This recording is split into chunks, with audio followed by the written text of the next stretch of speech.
Por que Elias fugiu de Jezabel? O profeta Elias é conhecido por sua coragem e força ao confrontar o rei Acabe e os 400 profetas de Baal. Ele foi um instrumento de um milagre grandioso, provando diante de toda a nação de Israel o poder do Deus verdadeiro. Mas logo após essa vitória, quando Jezabel, a rainha de Israel, ameaçou sua vida, Elias fugiu. Essa reação nos surpreende, como que um homem que acabara de testemunhar o poder de Deus de forma tão grandiosa, agora se vê tão fraco e abatido. O que essa história revela sobre Elias e talvez sobre nós mesmos? Para entender isso, precisamos olhar para alguns aspectos que os teólogos contemporâneos apontam: a batalha espiritual, o estado emocional de Elias e o significado teológico por trás de sua fuga. Após o confronto com os profetas de Baal, Elias estava exausto. Muitos teólogos apontam que Elias estava no limite de suas forças físicas e emocionais. Ele tinha dado tudo de si em um ato poderoso, uma demonstração pública e intensa da glória de Deus. Esse momento foi um ponto alto em seu ministério, mas que exigiu dele uma grande quantidade de energia e foco. No entanto, ao voltar para a realidade e receber a mensagem de que Jezabel iria matá-lo, ele sentiu o peso da sua fragilidade humana. Elias estava esgotado. Essa situação mostra como a exaustão pode enfraquecer nossa fé e nossa capacidade de discernimento. Mesmo os mais fortes são vulneráveis quando estão no limite de suas forças. Interessante é que Elias foi usado por Deus, né? Deus ouviu a oração de Elias, rejeitou a oração dos profetas de Baal, que estavam orando para Baal. Baal não respondeu. Quando Elias orou, Deus enviou fogo que consumiu o sacrifício, lambeu ainda toda a água que Elias tinha jogado sobre o sacrifício. Elias conseguiu convencer o povo a gritar que só o Senhor era Deus. Todo o coração do povo se voltou para o Senhor e Elias em seguida ainda orou para que viesse chuva, correu diante do carro de Acabe, e tudo isso exigiu muito esforço físico e emocional do profeta. Imagine, Elias tinha desaparecido, depois de 3 anos ele reaparece, e para falar com o rei Acabe que tinha prometido matá-lo, né? Esse encontro já era uma coisa significativamente difícil para Elias, já que ele sabia que o rei pretendia matá-lo. Em seguida ele desafia o rei e os profetas de Baal, eles sobem para o monte. Ali Elias passa um tempo enquanto os profetas de Baal vão tentando convocar Baal. Acontece todo aquele processo, depois vem o processo de convocar a chuva. Elias ora por 3 vezes, na primeira vez ele ora, não acontece nada, na segunda não acontece nada, só na terceira vez que vem um sinal de que viria a chuva. Então tudo isso vai desgastando Elias, emocional e fisicamente. Então, quando Jezabel ameaçou sua vida, Elias pode ter sentido um peso espiritual que estava além do simples medo físico. Porque o confronto no Monte Carmelo não foi apenas uma competição de rituais, mas uma guerra espiritual contra as forças das trevas que estavam infiltradas em Israel. Elias estava enfrentando não apenas Jezabel e Acabe, mas toda a influência dos deuses pagãos que haviam corrompido o coração do povo. Elias, ao perceber a profundidade espiritual, sentiu-se pequeno e imponente. Ele sabia que não estava apenas enfrentando uma pessoa, mas um sistema que parecia estar completamente dominado pelo mal.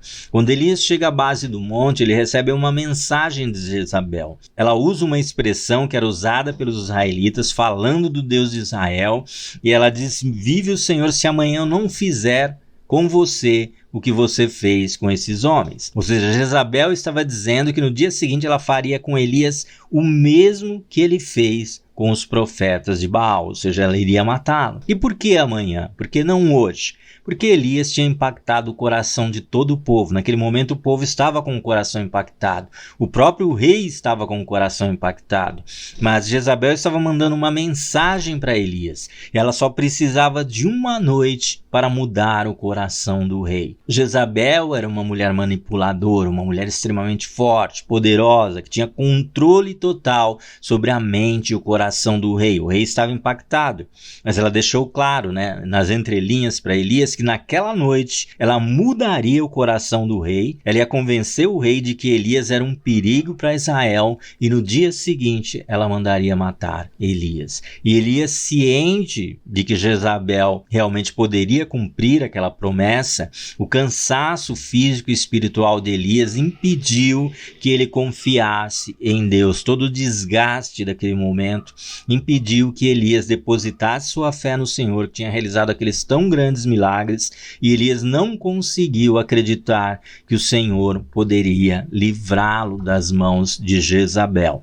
Elias sabia que por trás de Jezabel haviam potestades espirituais extremamente fortes e que ela faria tudo o que estivesse ao seu alcance para cumprir aquela promessa. Mas por que Deus permitiu que Elias passasse por essa crise? Muitos acreditam que Deus estava usando essa situação para ensinar a Elias algo profundo sobre dependência de Deus. Ao fugir, ele foi levado a um lugar onde não tinha mais controle, onde não podia mais confiar em sua própria força. Deus o levou ao deserto para que ele pudesse entender que o verdadeiro sustento não vem dos momentos de glória e poder, mas da intimidade e dependência de Deus. Elias agora está fugindo, ele pega o jovem que ele tinha levado com ele, deixa o jovem num lugar seguro e foge desesperado para o deserto. O interessante é que mesmo nesse momento, um homem, a diferença entre alguém que tem uma relação com Deus, Elias sabia exatamente para onde ele deveria ir. A fuga de Elias nos lembra da vulnerabilidade dos líderes espirituais. Muitas vezes olhamos para os grandes homens e mulheres de fé como se eles fossem inabaláveis, mas essa história nos lembra que até mesmo os profetas e os líderes mais espirituais são seres humanos sujeitos ao cansaço, ao medo, à dúvida e à angústia. Elias era um homem como qualquer um de nós, sujeito às mesmas emoções e inseguranças, e essa vulnerabilidade é parte de seu testemunho. Ele não era um super-homem, ele era um servo fiel, mas também um ser humano frágil que teve que aprender a depender de Deus em sua fraqueza. Em sua jornada, a história de Elias nos mostra que mesmo em nossos piores momentos, Deus está próximo. Elias encontrou Deus não em um momento de grande demonstração de poder, mas em um sussurro suave, em um lugar solitário, em uma caverna, longe de tudo e de todo. Essa experiência transformou a vida de Elias e o preparou para os desafios que viriam. Assim, a fuga de Elias é um reflexo de como Deus se revela em nossos momentos de fragilidade. Deus não o abandonou, mas o conduziu em uma intimidade maior, a uma compreensão mais profunda do propósito que Deus tinha para ele. A história de Elias e sua fuga de Jezabel nos lembra que não estamos sozinhos em nossas lutas. Assim como Elias, podemos sentir que estamos no limite, mas a promessa de Deus é de estar conosco, não importa a profundidade da nossa crise. Mesmo no deserto, mesmo em meio ao silêncio, Deus está presente, sussurrando em nossos corações e nos chamando a confiar nele. Elias foi restaurado, ele foi para o lugar certo, ele foi para Horebe, o monte de Deus. Ele foi fortalecido e voltou para cumprir a sua missão, para finalizar ali a sua jornada, lembrando-nos de que Deus é fiel para nos sustentar, mesmo quando sentimos que não conseguimos mais. Que nós possamos nos lembrar, como Elias, que a força de Deus se aperfeiçoa em nossa fraqueza, como diz o apóstolo Paulo.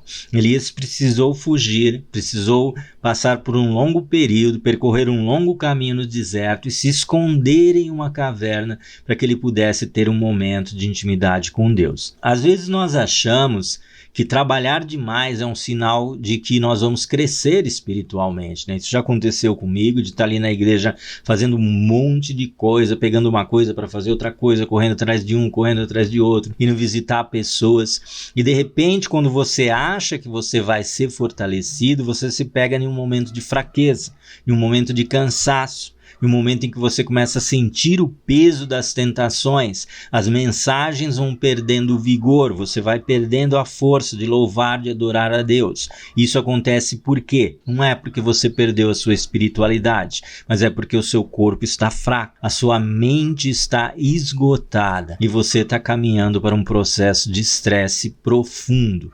Então é bom lembrar que Deus não nos ama pelo excesso de trabalho, pelo excesso de coisas que nós fazemos para Ele, e sim por termos um relacionamento de fidelidade, um relacionamento de sinceridade e de amor a Deus e amor ao próximo. Então lembre-se disso, Jesus falou: entra no teu quarto, fecha a porta atrás de si e ora ao teu Pai que está em secreto. Então esse momento de relação, esses tempos de relacionamento pessoal com Deus não podem ser substituídos. E às vezes nós entramos num processo de declínio e o Espírito Santo aproveita esses momentos para restaurar a nossa fé, restaurar o nosso emocional e restaurar até o nosso lado espiritual, provando que o Senhor, como diz em sua palavra, não te deixarei, nem te desampararei. O Senhor nunca nos deixa e nunca nos abandona e nunca nos desampara. Ele estará sempre presente conosco se nós colocarmos a nossa fé, a nossa confiança e a nossa esperança nele. Eu vou ficando por aqui, espero que você tenha compreendido essa breve explanação sobre a história de Elias. Se você gostou, se inscreva no canal, compartilhe com seus amigos e, se o Senhor permitir, até um próximo vídeo.